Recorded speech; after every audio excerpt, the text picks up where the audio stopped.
Hello viewers, welcome to my YouTube channel. Guys, I am new in this channel. আমার main উদ্দেশ্য হলো ইংরেজি grammar শিখতে তোমাদের কিছু সাহায্য করা। So guys, please keep supporting me. আমি আজকে যেটা তোমাদের শুরু করছি সেটা হচ্ছে ন্যারেশন। এবার সবার প্রথমে জানবো ন্যারেশনটা কী। ন্যারেশন হলো উক্তি। ন্যারেশনটাকে বলা হয় উক্তি। এবার দেখো, আমি এখানে একটা সেন্টেন্স লিখেছি, সেটা হচ্ছে রাম সেইট আই অ্যাম ইল। ঠিক আছে, এটাকে ডিরেক্ট স্পিচ বলা হয়। সবার আগে আমি তোমাদের আরেকটা কথা বলে নিই, সেটা হচ্ছে ডিরেক্ট স্পিচ আর ইনডাইরেক্ট স্পিচ কাকে বলা হয়। ডিরেক্ট স্পিচ হলো যখন কোনো বাক্যে স্পিকারের কোনো কথাকে সরাসরি উদ্ধৃত করা হয় তখন সেটাকে ডিরেক্ট স্পিচ বলা হয়। এবার আরেকটা কথা বলি তোমাদের, সেটা হচ্ছে আমি একটা প্রথমে বাক্য লিখেছি, দেখো রাম সেইট আই অ্যাম ইল। এখানে রাম মানে যে কথাটা বলবে সেটাকে স্পিকার বলা হয়। ঠিক আছে, তাহলে রাম যে কথাটা বলবে সেটাকে স্পিকার বলা হয়। আর এই যে রামের পরে যেটা থাকে সেইট, এটা পাস্টে আছে সেইট, সেই জন্যে সেইট এটা, তো এটাকে রিপোর্টিং ভার্ব বলা হয়। আর ইনভার্টেড কোমার মধ্যে যে যতটুকু অংশটা থাকবে সেটাকে বলা হয় রিপোর্টেড স্পিচ। ঠিক আছে, বুঝতে পারলাম? তাহলে এবার ডিরেক্ট স্পিচটা আরেকবার ক্লিয়ার করে নিই। যখন কোনো বাক্যে স্পিকারের কোনো কথাকে সরাসরিভাবে উদ্ধৃত করা হয় তখন সেটা হলো ডিরেক্ট স্পিচ। দেখো এখানে স্পিকারকে রামের যে কথাটাকে এখানে সরাসরিভাবে উদ্ধৃত করা হচ্ছে। কেমন? রাম সেইট, রাম বলেছিল আই অ্যাম ইল, আমি অসুস্থ। এই যে আই অ্যাম ইল, এই কথাটা ডিরেক্টলি রাম বলেছিল আই অ্যাম ইল। তাহলে স্পিকারের কথাটাকে যখন সরাসরিভাবে উদ্ধৃত করা হবে তখন সেটাকে বলা হয় ডিরেক্ট স্পিচ। বোঝা গেল? এবার ইনডাইরেক্ট স্পিচটা কি দেখো। ইনডাইরেক্ট স্পিচ হলো যখন কোনো বাক্যে স্পিকারের কোনো কথাকে সরাসরি উদ্ধৃত না করে পরোক্ষভাবে উদ্ধৃত করা হয় তখন সেটাকে বলা হয় ইনডাইরেক্ট স্পিচ। যেমন দেখো, রাম সেইড আই অ্যাম ইল, রাম বলেছিল যে আমি অসুস্থ। এটা ইনডাইরেক্টে করলে হবে রাম সেড দ্যাট হি ওয়াজ ইল।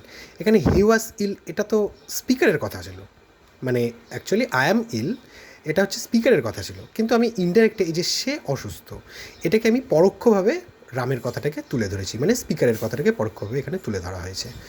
তো রাম বলেছিল যে সে অসুস্থ, রামের এই যে রাম বলেছিল আমি অসুস্থ এই কথাটাকে পরোক্ষভাবে তুলে ধরা হয়েছে, সেই জন্য এটাকে বলা হয় ইনডাইরেক্ট স্পিচ। ঠিক আছে, তাহলে ডিরেক্ট স্পিচ আর ইনডাইরেক্ট স্পিচ বুঝতে পারলাম আশা করি। এবার দেখো বেসিক রুলস, মানে ন্যারেশন চেঞ্জের ক্ষেত্রে বেসিক রুলস কী কী হয়, মানে তুমি এটাকে অ্যাসার্টিভ সেন্টেন্সের রুলসটা কী কী হয়। এক নম্বর দেখো, অ্যাসার্টিভ সেন্টেন্স এর ন্যারেশন চেঞ্জ করার ক্ষেত্রে ইনডাইরেক্ট স্পিচে কমা ইনভার্টেড কমাটি উঠে গিয়ে দ্যাট বসে। এখন দেখো অ্যাসার্টিভ সেন্টেন্সে এই বাক্যটাকে আমি ধরে করছি, সেটা হচ্ছে এই যে কমা ইনভার্টেড কমা, দেখো এখানে একটা কমা আছে আর ইনভার্টেড কমা আছে। দেখো শুরু করছি, এখানে একটা কমা আছে আর ইনভার্টেড কমা আছে। এই কমা আর ইনভার্টেড কমাটা উঠে গিয়ে দ্যাট হয়, এটা হচ্ছে অ্যাসার্টিভ সেন্টেন্সের ক্ষেত্রে। আমি আজকে তোমাদের শুধু অ্যাসার্টিভ সেন্টেন্সটা সম্পর্কেই বলছি, আমার পরবর্তী যে সমস্ত বিভিন্ন সেন্টেন্সের এটা আমি পরবর্তী ভিডিওতে তোমাদেরকে জানিয়ে দেবো। তো আজকে অ্যাসার্টিভ সেন্টেন্সের প্রথম নিয়মটা হচ্ছে অ্যাসার্টিভ সেন্টেন্সের ন্যারেশন চেঞ্জ করার সময়, যে মানে ডিরেক্ট স্পিচ থেকে ইনডাইরেক্ট স্পিচ করার সময় এই যে কমা ইনভার্টেড কমা এটা উঠে গিয়ে দ্যাট বসা হয়, এটা উঠে গিয়ে এখানে দ্যাট বসবে, এটা এক নম্বর নিয়ম। দুই নম্বর, সেইট টু থাকলে টোল্ড বসা হয়। দেখো এখানে শুধু সেইট আছে, সেই জন্য আমার টোল্ড আনার কোনো দরকার নেই, কিন্তু এখানে যদি সেইট টু থাকতো, ধরো এখানে আছে রাম সেইট টু মি, আমি একটা সেন্টেন্স লিখছি এখানে, দেখো ধরে নাও আছে এখানে Ram said to me, comma inverted কমা এটাই আছে, ধরে নাও আই অ্যাম ইল। তাহলে এটা চেঞ্জ হয়ে যাবে, এই যে সেইট টু এখানে আছে সেইট টু, এই সেইট টুটা কী হয়ে যাবে, রাম সেইট টু থাকলে told me. That comma inverted comma উঠে গিয়ে তো দ্যাট, এটা আমি প্রথম নিয়মটা তোমাদেরকে বললামই, কমা ইনভার্টেড কমা উঠে গিয়ে দ্যাট হি ওয়াজ ইল। এবার আরেকটা হ্যাঁ, এবার 3 নাম্বার দেখো, এটা 2 নাম্বার গেল, এটা 1 নাম্বার গেল, 1 নাম্বার নিয়ম, 2 নাম্বার নিয়ম। 3 নাম্বার নিয়ম দেখো, রিপোর্টিং ভার্ব প্রেজেন্ট টেন্সে থাকলে এটা তো ইনডাইরেক্ট স্পিচ করার ক্ষেত্রে, এটা পরবর্তী পরে আমি একটা যে ছক আছে সেটা আমি ছকের মাধ্যমে তোমাদেরকে বুঝিয়ে দেবো। আর এরপরের নিয়মটা দেখো, এরপরের নিয়মটা রিপোর্টিং ভার্ব ফিউচার সেন্টেন্সে থাকলে, ঠিক আছে। এবার দেখো আমি পরবর্তী বাদবাকি নিয়মগুলো আমি তোমাদেরকে পেছনে একটা ছক আছে, ছকের মাধ্যমে বুঝিয়ে দিচ্ছি। 3 নম্বর নিয়ম দেখো, এই যে প্রথম এই বাক্যে দেখো, Ram said to me I am ill. এই যে এখানে আই যে প্রোনাউনটা আছে, এই প্রোনাউনটাকে আমি কেন এখানে হি করলাম, এই প্রোনাউনটাকে কেন হি করলাম, এটা তার কারণ দেখো, এই কথাটা বলেছে Ram said to me I am ill, আমি অসুস্থ, এটা রাম বলেছে। এবার আমি যখন মানে অ্যাকচুয়ালি তুমি যে ইনডাইরেক্ট স্পিচ যে করছো, এটা হচ্ছে তোমার কথা থাকবে, আর তুমি এটাকে উদ্ধৃত করবা, আর এটা হচ্ছে ডিরেক্ট স্পিচটা স্পিকারের কথা থাকবে, আই অ্যাম ইল। তো তুমি এখানে রাম নাও, রাম এখানে একটা অন্যজন, রাম বলেছে আই অ্যাম ইল, তুমি এটাকে তোমার মতো করে যখন উদ্ধৃত করবা, তখন সেটা হয়ে যাবে রাম টোল্ড মি দ্যাট। রামকে তুমি কি হি বলে রিপ্রেজেন্ট করবা, রাম প্রোনাউনকে হি বলে রিপ্রেজেন্ট করবা, সেই জন্য এখানে আয়ের পরিবর্তে আইটা এখানে রাম, আর যেহেতু তুমি রাম নাও সেহেতু আয়ের পরিবর্তে এখানে হি ব্যবহার করা হয়ে গেল, আর যেহেতু এটা পাস্টে আছে সেজন্য অ্যামটা ওয়াস হয়ে গেল। ঠিক আছে, তাহলে এই নাউন বা স্পিকার অনুসারে এখানে প্রোনাউনটা এখানে বদলি হয়, বুঝতে পারলাম? ঠিক আছে, এবার দেখো, রিপোর্টিং ভার্ব পাস্ট টেন্সে থাকলে সময় ও স্থানবাচক শব্দের পরিবর্তন।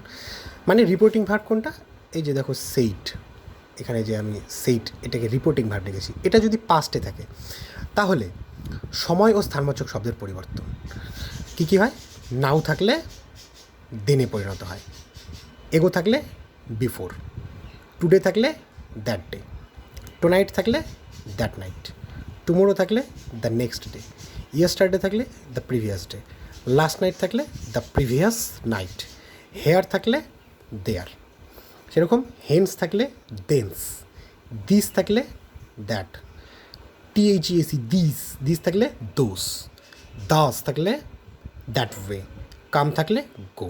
আর ইট কখনো পরিবর্তিত হয় না, ইটটা যা আছে তাই থেকে যায়।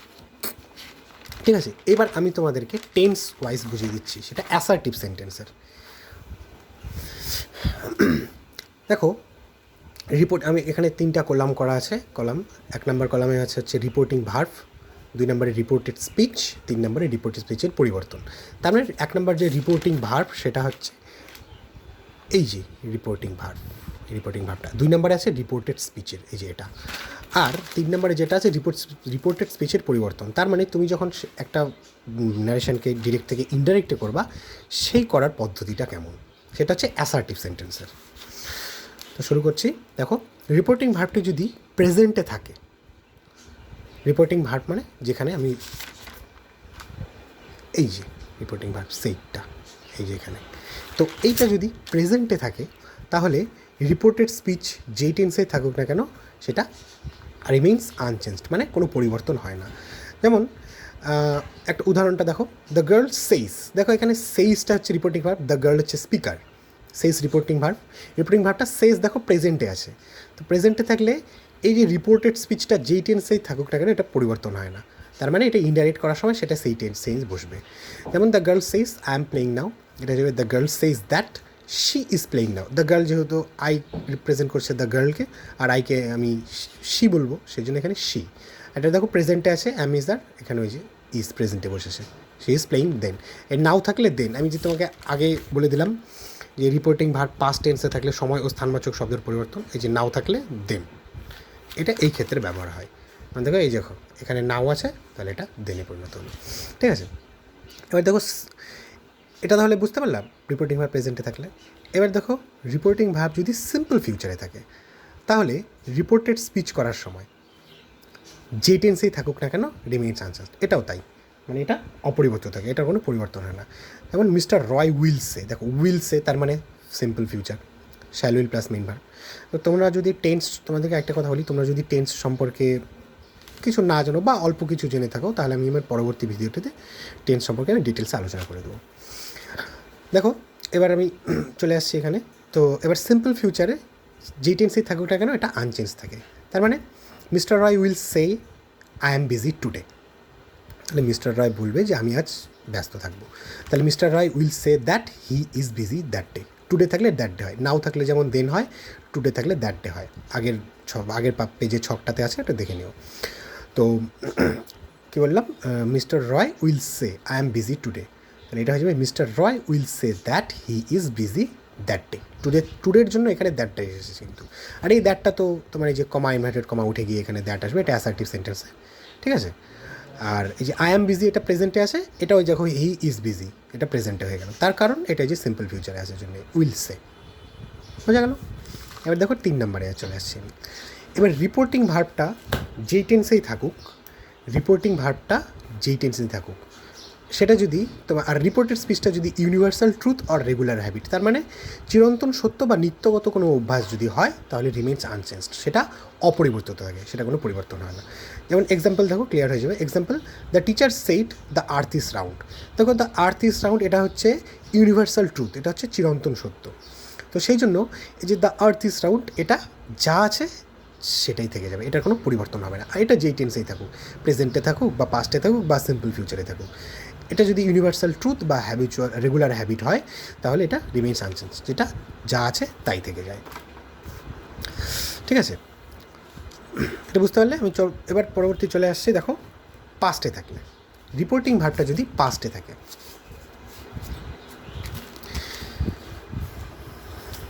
রিপোর্টিং ভার্বটা যদি পাস্টে থাকে, রিপোর্টিং ভার্বটা যদি পাস্টে থাকে, তাহলে আর রিপোর্টেড স্পিচটা যদি প্রেজেন্ট ইনডিফিনিট বা সিম্পল প্রেজেন্ট থাকে, তাহলে এটা পাস্ট ইনডিফিনিট বা সিম্পল পাস্টে চলে যায়। মানে প্রেজেন্ট ইনডিফিনিট বা সিম্পল পাস্টে থাকলে পাস্ট ইনডিফিনিট বা সিম্পল পাস্টে চলে যায়। যেমন Joy said I play cricket, এই যে আই প্লে ক্রিকেট এটা সিম্পল প্রেজেন্টে আছে, তাহলে এটা হয়ে যাবে Joy said that he played cricket, এটা সিম্পল পাস্টে চলে আসলো। বুঝতে পারলাম? আরেকবার বলছি, রিপোর্টেড স্পিচ যদি সিম্পল প্রেজেন্টে থাকে, মানে এটা যদি পাস্ট হয়, রিপোর্টিং ভার্বটা যদি পাস্ট হয়, তাহলে রিপোর্টেড স্পিচে এটা পাস্ট, সিম্পল পাস্ট হয়ে যায়। জয় সেইট আই প্লে ক্রিকেট, দেখো সেইট এখানে পাস্টে আছে, এই যে পাস্ট সেইটটা মানে রিপোর্টিং ভার্ব, এটা পাস্টে আসে। আর এই যে আই প্লে ক্রিকেট এটা হচ্ছে সিম্পল প্রেজেন্টে আসে, সেই জন্য এটা হয়ে গেল হি প্লেড ক্রিকেট। এখানে আইয়ের পরিবর্তে হি হলো, তার কারণে এটা জয়কে আইটা এখানে জয়। আর তুমি যখন এটা রিপ্রেজেন্ট করবা, তখন তুমি জয়কে নিশ্চয়ই হি বলবা, সেই জন্য এখানে হি। আর সিম্পল পাস্টের গঠন, মেইন ভার্বের past form I played, say he played cricket. বুঝতে পারলাম? এবার আমি চলে আসছি পরেরটাতে। দেখো রিপোর্টিং ভার্ব যদি পাস্টে হয় এবং রিপোর্টেড স্পিচ যদি প্রেজেন্ট কন্টিনিউয়াসে হয়, তাহলে এটা পাস্ট কন্টিনিউয়াসে পরিণত হয় রিপোর্টেড স্পিচে। যেমন একটা উদাহরণ দিচ্ছি, the boy said I am going to school. দেখো এই যে I am going to school, এটা হচ্ছে প্রেজেন্ট কন্টিনিউয়াসে আসে, তাহলে এটা পাস্ট কন্টিনিউয়াসে পরিণত হয়ে যাবে। The boy said that, comma inverted comma উঠে গিয়ে দ্যাট, আর সেইড এটা পাস্টে আসে, সেই জন্য। আর he was going to school, the boy said that he was going to school. বুঝতে পারলাম? দেখো এবার পরেরটাতে আমি চলে আসছি। রিপোর্টিং ভার্ব যদি পাস্ট হয় এবং রিপোর্টেড স্পিচ এটা যদি প্রেজেন্ট পারফেক্টে হয়, তাহলে ইনডাইরেক্টে এটা পাস্ট পারফেক্টে হয়ে যাবে। যেমন দেখো উদাহরণ দিচ্ছি, the police officer said, comma inverted comma, I have caught the thief. I have caught the thief, subject plus have has plus main ভার্বের থার্ড ফর্ম প্লাস অবজেক্ট, এটা প্রেজেন্ট পারফেক্ট।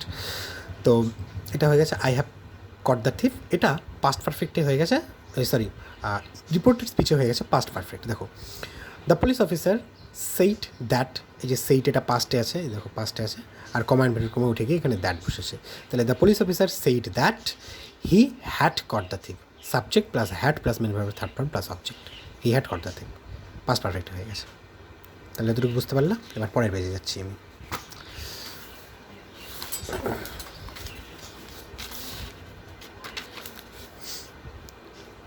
দেখো রিপোর্টিং ভার্বটা যদি পাস্টে হয় এবং রিপোর্টেড স্পিচ যদি past indefinite মানে simple পাস্টে থাকে, তাহলে রিপোর্টেড স্পিচে এটা পাস্ট পারফেক্টে পরিণত হয়।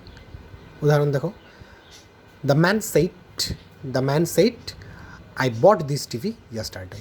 এই যে I bought this TV yesterday, এটা হচ্ছে পাস্ট ইনডেফিনিট, সিম্পল পাস্টে আছে, তাহলে এটা পাস্ট পারফেক্টে পরিণত হয়েছে। The man said that he had bought the TV the previous day. Yesterday থাকলে দ্য প্রিভিয়াস ডে, ইয়েস্টারডে থাকলে দ্য প্রিভিয়াস ডেতে পরিণত হয়েছে। কি নাও থাকলে যেমন দেন, টুডে থাকলে দ্যাট ডে, সেটা আগের পেজে তুমি পেয়ে যাবে ছকটায় যেটা দিয়েছিলাম। তো ইয়েস্টারডে থাকলে দ্য প্রিভিয়াস ডেতে পরিণত হয়। ঠিক আছে, তো পাস্ট ইনডিফিনিট থাকলে পাস্ট পারফেক্ট পরিণত হয়। আবার বলছি, the man said I bought this TV yesterday, এখানে আই হচ্ছে সাবজেক্ট প্লাস মেইন ভার্বের পাস্ট ফর্ম প্লাস আদার্স, এটা হয়ে গেছে পাস্ট পারফেক্টে, subject plus had plus verb V3 plus others, had bought the TV. বুঝতে পারলে? এবার আমি পরেরটাতে চলে আসছি। দেখো পাস্ট, রিপোর্টিং ভার্ব যদি পাস্টে থাকে আর রিপোর্টেড স্পিচ যদি পাস্ট কন্টিনিউয়াসে থাকে, তাহলে ইনডাইরেক্ট করার সময় রিপোর্টেড স্পিচে এটা পাস্ট পারফেক্ট কন্টিনিউয়াসে পরিণত হয়। আবার বলছি, রিপোর্টেড স্পিচ যদি পাস্ট কন্টিনিউয়াসে থাকে এবং আরেকবার বলছি আমি, রিপোর্টেড স্পিচ যদি পাস্ট কন্টিনিউয়াসে থাকে, তাহলে ইনডাইরেক্টে করার সময় সেটি পাস্ট পারফেক্ট কন্টিনিউয়াসে পরিণত হয়। উদাহরণ দিচ্ছি, Varun said inverted comma I was enjoying the movie. এটা পাস্ট পারফেক্ট কন্টিনিউয়াসে পরিণত হয়েছে। কীভাবে দেখো, বরুণ সেইট, এখানে ইনভার্টেড কমা উঠে গিয়ে দ্যাট বসেছে। সেইটটা দেখো পাস্টে আছে, এই যেটা পাস্ট, ইনভার্টেড কমা উঠে গিয়ে দ্যাট বসেছে। I was enjoying the movie, এটা হয়ে গেল he had bin enjoying the movie, past perfect continuous হয়ে গেছে। তোমাদেরকে আবারও বলছি, তোমরা যদি টেন্স সম্পর্কে অল্প কিছু জেনে থাকো বা তোমাদের টেন্স ধরতে অসুবিধা হচ্ছে, তাহলে আমি পরের ভিডিওতে টেন্স সম্পর্কে তোমাদের ডিটেলসে আলোচনা করে দেবো। পরেরটাতে চলে আসছি আমি। দেখো পাস্ট, যদি রিপোর্টিং ভার্বটা পাস্টে থাকে তাহলে, এবং রিপোর্টেড স্পিচটা যদি পাস্ট পারফেক্টে থাকে, তাহলে এটা রিপোর্টেড স্পিচে মানে ইনডাইরেক্ট করার সময় রিপোর্টেড স্পিচে পাস্ট পারফেক্টে পরিণত হয়। পাস্ট পারফেক্ট থাকলেও পাস্ট পারফেক্টে পরিণত করা হয়। উদাহরণ একটা দিচ্ছি, Rajat said my uncle had come from office. Said এটা পাস্টে আছে, সেজন্য কমা ইনভার্টেড কমা উঠে গিয়ে এখানে দ্যাট বসেছে। রজত সেইট দ্যাট মাই আঙ্কেল, তার মানে রজতের আঙ্কেল, এটা মাই আঙ্কেল রজত বলেছে, রজতের আঙ্কেল, সেই জন্য হিস আঙ্কেল আমি দিয়েছি এখানে। His uncle had come from office. বুঝতে পারলাম? পরেরটা দেখো, রিপোর্টিং ভার্ব যদি পাস্টে হয় এবং রিপোর্টেড স্পিচ যদি শ্যাল বা উইল থাকে, তাহলে ইন্টারেক্ট করার সময় সেটা শুড বা উটে পরিণত হয়। যেমন দেখো একটা উদাহরণ দিচ্ছি, যে the child said to me comma I shall buy an ice cream. এই দেখো শ্যাল, এই শ্যালটা এখানে কিসে পরিণত হচ্ছে? তাহলে এটা আমি এখানে চিলড্রেন লিখেছি, এটা চাইল্ড হবে। রিপোর্টেড স্পিচে এটা হয়ে যাবে তাহলে, মানে ইনডাইরেক্ট করার সময় রিপোর্টেড স্পিচটা কীভাবে পরিণত হবে? দ্য চাইল্ড সেইড টু থাকলে টোল্ড হয়। দেখো আমি আমি পেজ আবার উল্টাচ্ছি তোমাদেরকে একটু বোঝানোর জন্য। প্রথম এখানে বলেছিলাম, যেমন দেখো সেইড টু থাকলে টোল্ডে পরিণত হয়। এই যে অনেকক্ষণ পর আমরা একটা সেইড টু পেয়েছি, এক্সাম্পল পেয়েছি। দেখো তবে আবার চলে আসছে এখানে, the child said to me, said to থাকলে এখানে টোল্ডে পরিণত হয়েছে, the told me, comma inverted comma উঠে গিয়ে দ্যাট বসেছে। আর I shall buy an ice cream, তার মানে এটা হয়ে গেছে দ্য চাইল্ড। দেখো তুমি এখানে দ্য চাইল্ড না, আর I shall buy an ice cream, এটা হচ্ছে দ্য চাইল্ড বলেছে, মানে আমি একটি আইসক্রিম কিনবো, এটা শিশুটি আমাকে বলেছিল। তাহলে এটা তুমি যখন তোমার মতো করে উদ্ধৃত করবে, তাহলে এটা এইভাবে হবে যে শিশুটি আমাকে বলেছিল যে সে একটা আইসক্রিম কিনবে, সেই জন্য আমি শিশুকে হি বলে এখানে রিপ্রেজেন্ট করেছি, that he would buy an ice cream. এখানে দেখো শ্যাল উইল থাকলে উডে পরিণত হলো, শুড উড। ঠিক আছে, বুঝতে পারলে? এবার পরেরটায় আর অ্যাসার্টিভের পরের আর আমি লাস্টে চলে আসছি। দেখো রিপোর্টিং ভার্ব যদি পাস্টে থাকে এবং রিপোর্টেড স্পিচ যদি ক্যান বা মে থাকে, তাহলে রিপোর্টেড স্পিচে পরিবর্তন করার সময় ইনডাইরেক্টলি এটি কুড বা মাইট হয়ে যায়। মানে ক্যান থাকলে কুড, মে থাকলে might. The boy said to me I can swim, ছেলেটি আমাকে বলেছিল যে আমি সাঁতার কাটতে পারি। দেখুন আমি আবারও বলছি, এই যে ইনভার্টেড কমার মধ্যে যেটা থাকবে সেটা হচ্ছে রিপোর্টেড স্পিচ, আর রিপোর্টেড স্পিচটা সবসময় স্পিকারের কথা হয়। তো যেহেতু ওই যে আই ক্যান সুইম এটা স্পিকারের কথা, আর ইনডাইরেক্টলি তুমি সেটাকে তোমার মতো করে উদ্ধৃত করছো, সেই জন্য এখানে দ্য বয়, আইকে তুমি অবশ্যই হি বলে রিপ্রেজেন্ট করবা, তার কারণ দ্য বয়কে তুমি অবশ্যই হি বলবা। তাহলে ছেলেটি বলেছিল আমি সাঁতার কাটতে পারি, এটা তুমি যখন তোমার মতো করে উদ্ধৃত করবা, তাহলে এটা হবে যে ছেলেটি বলেছিল যে সে সাঁতার কাটতে পারে। দ্য বয় টোল্ড মি, কমা উঠে গিয়ে টোল্ড এসেছে, টোল্ড মি দ্যাট, আর সেই টুর বদলে টোল্ড এসেছে, দ্যাট আই ক্যান সুইম, এটা হয়ে যাবে হি কুড সুইম। আয়ের পরিবর্তে হি, তার কারণ দ্য বয় হি, ক্যান হলে কুড সুইম। বুঝতে পারলো? এই তো গেল আমাদের হচ্ছে অ্যাসার্টিভ সেন্টেন্সের নিয়ম। আর অ্যাসার্টিভ সেন্টেন্সে আরেকটা ব্যতিক্রম ভ্যারাইটি হয়, সেটা তোমাদের ভুল হওয়ার চান্স খুব বেশি থাকে, সেজন্য আমি এটাকে তুলে ধরেছি, একটু লক্ষ্য করো ভালো করে। সেটা হচ্ছে, দেখো এরকম সেন্টেন্স তোমরা যদি পাও, এটার ভয়েস ন্যারেশন চেঞ্জ যদি করতে হয়। দেখো my friend said to me inverted I was ill yesterday.